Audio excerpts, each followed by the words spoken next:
quit lounging around. If you're not gonna pitch in with the chores, then leave. Rubbing the sleep out of my eyes, I pulled myself up from the couch. A quick glance at the clock told me I'd only been asleep for about a half hour. I was just trying to catch a quick cat nap during a hectic day of balancing housework and my job, but it looked like my mother-in-law Andrea had other plans. You don't deserve a break. Get cracking. If not, hit the road. That seemed to be her catchphrase every time I woke up. Was she just stuck on repeat? Half out of it, I stared back at her, thinking, is she really trying to kick me out? Well, if that's what she wants. Fine, then see ya, I said, heading to my room. Well, first off, I probably shouldn't have fallen asleep in the living room. As soon as I got into my room, I locked the door and crawled into bed. I closed my eyes, planning to get out of this house as soon as I woke up. My name is Camilla.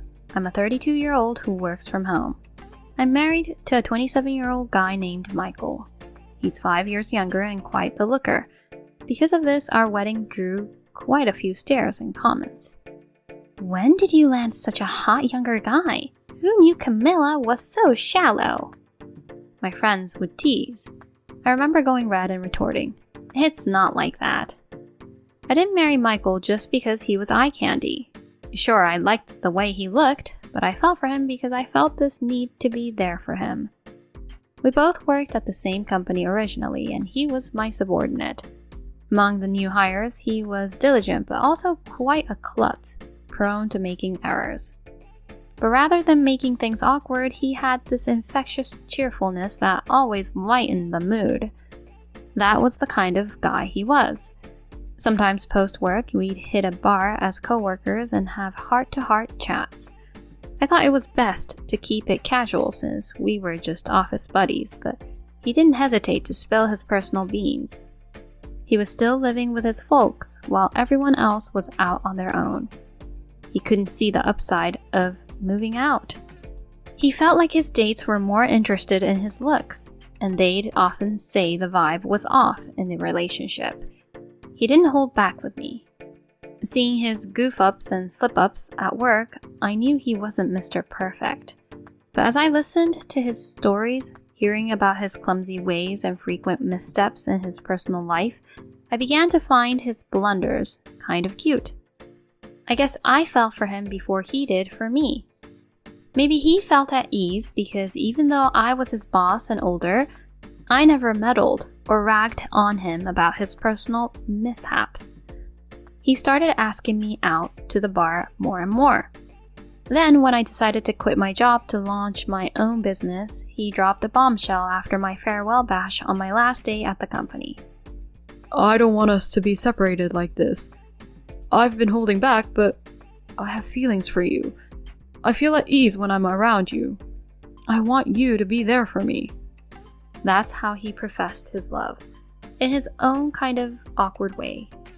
But making a confession, he should have promised to make me happy. Why did he blurt out, I want you to be there for me first? His slightly goofy confession won me over, and we started dating. At this point, I probably should have sought advice about dating Michael. But thinking my friends would only rib me, I kept my relationship with him to myself. And that included my parents. Whenever my folks would pop the question, so when's the big day? I'd sidestep bringing up Michael. I knew if I did, they'd pepper me with a barrage of queries. Until the ring was on my finger and I spilled the beans about our impending nuptials to my kin, Michael and I were our little secret. If someone else had been in the know, they might have grilled me with, sure, he's easy to be around, but isn't he just leeching off of you, Camilla? Or, you'd go to the ends of the earth for your man, but what's he doing for you? Or exactly what is he bringing to the table, Camilla? I was usually the one footing the bill on our outings since I was raking in more dough. Michael didn't seem to have a problem with it. In fact, I can't recall him ever reaching for his wallet when we were together. I'd fallen head over heels for him, klutziness and all, and at the time, I didn't think twice about it. Now, in hindsight, I can't help but wonder if he was just milking me for my cash. What's even worse, Michael himself didn't seem to clue in that he was mooching off me. He just took it as a given that I'd pick up the check, always grinning ear to ear and saying, "Thanks again." It seemed he did appreciate me picking up the tab, so it never dawned on me that I was being played. Michael seemed to have this mentality where it was normal for the older person to pick up the slack, but he also thought it was crucial to show gratitude. He didn't see anything wrong with his actions. Maybe he saw me more as a trusty grown-up than a girlfriend. In the professional world, it's par for the course for seniors to pick up the tab for their juniors, and it seemed he applied the same logic to our dates. If anyone was clued in on our dating etiquette, they probably would have raised an eyebrow. But neither Michael nor I aired our laundry in public. We decided to tie the knot without anyone flagging the quirks of our relationship. Naturally, my folks were over the moon at the mention of wedding bells. However, his mom wasn't exactly thrilled when she learned that I was 5 years his senior. She gave me the once-over, then Michael, and let loose her doubts. "Are you sure about this? You need to think about kids too. I thought Michael could snag a younger, prettier gal." Despite her reservations, Michael just shrugged it off and quipped, "Ever heard the phrase, 'an older wife makes a better life'? I can be a bit of an airhead at times, so having Camilla to catch my slip-ups is ideal. We're a match made in heaven, don't you think?" His mom, though caught off guard, didn't put up any further fuss about our wedding after that. I mean, she didn't seem totally against it before we got hitched, but now that we're sharing a roof, she's downright critical of our lifestyle. I can't help but wish she'd put up a fight against our marriage from the get-go if she was going to nitpick every detail of our life together now. One minute she's barking, "Camilla, you haven't cleaned my room today, have you? Get your chores done before you hide out in your room." Michael and I moved in with his folks last winter after his dad unexpectedly passed. We were concerned about his mom living solo, so Michael suggested we bunk with her. Honestly, I wasn't thrilled about shacking up with my mother-in-law, who had given me the cold shoulder right from the start. But I couldn't bear the thought of leaving her high and dry, so Michael and I ended up moving into his childhood home to keep an eye on his mom. However, this marked the start of my own personal nightmare. Despite being Michael's pick, his mom never really took a shine to me. So from the day he and I set up shop, she cornered me while he was busy nesting in his room, whispering, "This house doesn't have room for freeloaders. You'd better earn your keep." Michael had told me his mom was psyched about bunking together. But as I'd suspected, it seemed she was over the moon to have her boy back, not so much his +1. After she beat it, I let out a sigh, careful she wouldn't catch wind of it. Could I make it in this house? The verdict was out in less than 3 months of cohabitation. The answer was a resounding nope. It became clear pretty quick that a decent life with a mother-in-law like that was off the cards. I had this vague notion that moms dote on their kids even when they're all grown up. Michael's mom took the cake. If there was anything on his plate that didn't suit his fancy, she'd go out of her way to avoid it. She'd painstakingly debone fish for him. She was so over the top. I could have sworn I was seeing things and that Michael wasn't a grown man but a little tyke. However, her kindness never made it my way. Quite the opposite, she seemed to view me, her son's spouse, as an adversary and was forever saying things like, "Will you get a move on with the house chores already? I'll never understand him for bringing such an incompetent wife back home." What really got my goat was that no matter how many times I set her straight, she just couldn't wrap her head around the concept of working from home. I do work. At home. I'm not a slacker just because I work from home. No matter how many times I drove this home, she labeled me a slacker and blew a gasket over me not doing housework, hollering, "Slackers don't get a free pass." However, it was absurd how she never pulled that stunt when Michael was in the room. I figured I'd run myself ragged at this rate, so I hit record on my voice recorder, thinking I'd catch her in the act when Michael wasn't around. The moment she found me flying solo, she'd bark, "Stop twiddling your thumbs, you lazy oaf!" using words she'd never dare utter in front of Michael. I recorded her tirades and played them back to Michael when he got back. However, after hearing it, he just shrugged it off. "Well, my mom has had her hands full as a full-time homemaker, so please grin and bear it and do your family duty." I wanted to shout back that she was his mom, not mine. He might be okay with it because she's his mom and he's never been on the receiving end, but I couldn't stand her. I thought we should have a heart-to-heart next time, but work was piling up, and as per usual, Andrea was offloading housework onto me, and I was running on fumes. Amidst all this, I hit the wall around lunchtime and figured I'd sneak in a power nap. I crashed on the living room couch. Next time I woke up, I was planning to pull up my socks and buckle down, but Andrea jolted me awake. "Quit lounging around! If you're not going to pitch in with the chores, then leave." Rubbing the sleep out of my eyes, I pulled myself up from the couch. A quick glance at the clock told me I'd only been asleep for about a half hour. I was just trying to catch a quick catnap during a hectic day of balancing housework and my job. But she had other plans. When I looked up, she was giving me the stink eye. "You don't deserve a break. Get cracking. If not, hit the road." Why is she ragging on me when I'm just trying to catch some sleep? She brands me a slacker, but she's always home and doesn't lift a finger. Isn't she the real slacker here for calling me one? I was fuming because I'd been rudely roused from my slumber. My blood was boiling. And then the dam burst. "Fine, then see ya." I shot back and made a beeline for my room. Well, first off, I probably shouldn't have fallen asleep in the living room. As soon as I got into my room, I locked the door and crawled into bed. I closed my eyes, planning to get out of this house as soon as I woke up. I wonder if Andrea thought I'd actually leave as she suggested. This time, she didn't disturb my sleep. When I woke up, it seemed like I had slept soundly and dinner time had passed. Normally, Andrea would be saying things like, "What are you slacking off for? Michael's going to be home soon. Start making dinner now." But I didn't hear any loud voices this time. On a hunch, I tiptoed down to the first floor, making sure not to make any noise, and neither Andrea nor Michael were there. Her shoes weren't at the entrance, so I thought maybe she had gone out to eat with Michael when he got back.